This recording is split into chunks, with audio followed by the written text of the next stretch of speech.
તરફ કપડવંજ બેઠકના છીબડીના ક્ષત્રિય સમાજના લોકો ભાજપ છોડી અને કોંગ્રેસમાં જોડાયા। રૂપાલાના નિવેદનથી નારાજ થઈ ભાજપ છોડી અને તેઓ કોંગ્રેસમાં જોડાયા। 100 લોકો જગદીશ ઝાલાની આગેવાનીમાં કોંગ્રેસમાં જોડાયા। તો કપડવંજ બેઠકના છીબડીના ક્ષત્રિય સમાજના લોકો કોંગ્રેસમાં જોડાયા છે। રૂપાલાના નિવેદનથી નારાજ થઈ ભાજપ છોડીને તેઓ કોંગ્રેસમાં જોડાયા।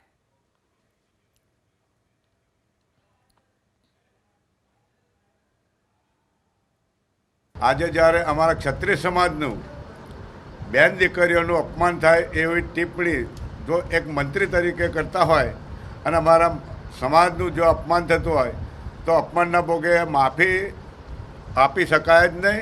એટલે હું મારા આત્માના અવાજથી હું બધા ક્ષત્રિય સમાજના આહવાન કરું છું કે ભાજપ સાથે રહેવાય નહીં, ભાજપને મત અપાય નહીં અને બધા સમ કરીને કોંગ્રેસ સાથે જોડાઓ અને કોંગ્રેસના વિજય બનાવો।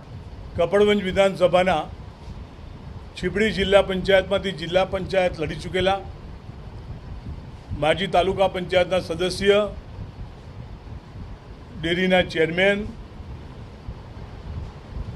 અને ભારતીય જનતા પાર્ટીના કિસાન મોરચાના અધ્યક્ષ તેઓએ આજે